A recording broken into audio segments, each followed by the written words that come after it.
Yeah, it's a condition called dystonia. I hadn't heard of it, and a lot of people who are sending me the clips saying, oh my goodness, look at what you've done, hadn't heard of it either. So I decided to meet up with Teresa and find out a little bit more about the condition. And if you didn't see the original moment, brace yourself, it's coming up.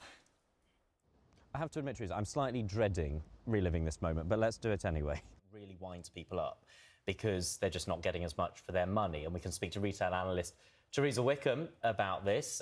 You're shaking your head, Teresa. You can't believe it either. No, I'm shaking my head because I've got dystonia, so don't worry. I'm sorry, I'm sorry. No, that's all right. I'm quite open about it.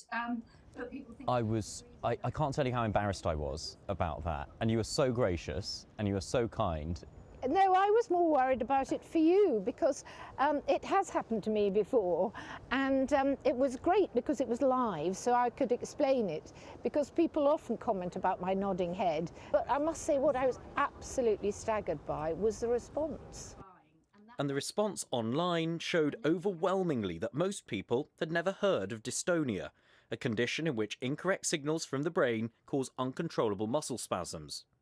What kind of reaction did you get? My granddaughter rang me. She said, Granny, you've got 2 million hits on TikTok. And I went, I can't believe this.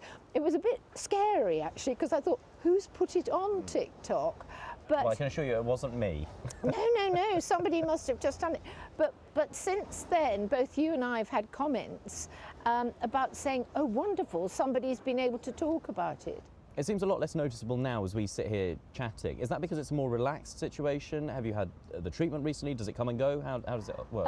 Well, I had my last injections. They go in the back of my head at Queen Square. I have them every 3 months. But it takes 10 days before it works. But it is a relaxed thing. You know, the trouble is when I'm sitting at home on the Zoom, it's quite rigid, the whole thing's like that. And that does make it worse, you know. But you know what struck me? I think nobody I spoke to had heard of dystonia. No.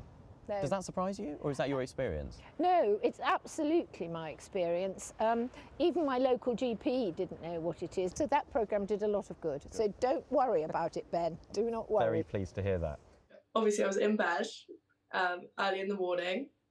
Teresa's granddaughter was at university when her friends spotted the clip online and she realised her granny had gone viral.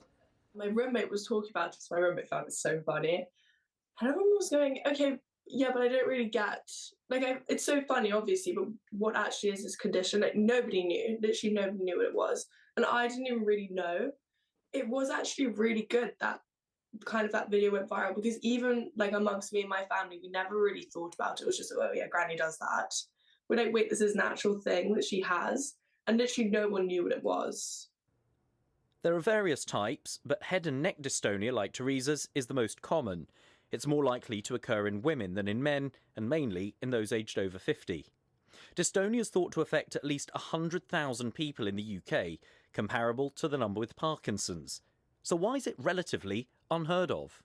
I think it's because in some ways dystonia presents very differently in people. So you can have neck dystonia, you can have hand dystonia, you can have eye dystonia. And if you lined those 3 people up, they'd look very different, but they each have dystonia. We've had supporters that have been in shops and shopkeepers think they're drunk because their head might be going or their limbs might be going, and it's uncontrollable. For the past 20 years, Teresa has been under the care of Professor Kailash Bhatia, one of the world's leading experts on the condition. So we call this form of dystonia idiopathic, meaning there's no particular cause that we can identify. We think this is a circuit disorder. Something is going wrong in the software of the brain rather than the hardware. That's why you don't see any abnormality on brain scans. So there's no cure for dystonia, but you can treat the symptoms? So we can treat the symptoms, the tremor, the head turning, by injecting muscles in the neck. So some muscles are overactive and some muscles are underactive. So the idea here is to inject the overactive muscles with the botulinum toxin, suppressing that overactivity and thereby improving the head posture. So you're doing all right, I see? I'm doing really well because I go every 3 months. Yeah. You have a great team. Yeah.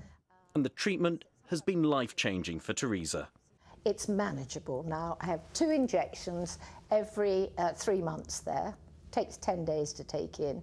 And then when I know I'm going to be in situations of stress now, I manage it. You know, if I'm talking to somebody and giving a presentation, I would mention it at the very beginning. And I've done that more now to make people not feel uncomfortable, because it's other people who are uncomfortable, not me.